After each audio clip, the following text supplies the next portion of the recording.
Magandang araw mga kagabay. Ngayon po ay January 28, 2025, araw po ng Martes. Napakaganda pong paalala ang ibinibigay ng gospel natin sa araw na ito.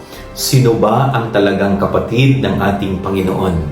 Walang iba po kundi yung mga nakikinig sa kanyang salita at nagsisikap na isabuhay ang kanyang mga salita at aral. Sila daw po yung mga itinuturing na kapatid ng ating Panginoong Hesus.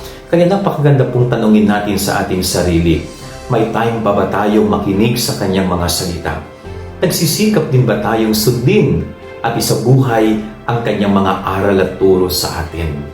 Diba ho? Ito po yung napakaganda na pagnilayan din po natin sa buhay natin. No? Kung itinuturing nating kapatid si Jesus, sana ho ay nagsisikap tayo na tukdin ang kanyang kalooban.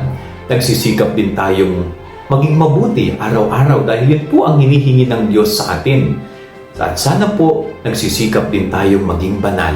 Hindi po madali, pero kung tayo po'y magsisikap, wala pong imposible. Sa awa at grasya ng Diyos. Yan ang ating gabay-aral ngayong maghapon. God bless po sa inyo lahat. Pagpalain kayo ng Panginoon.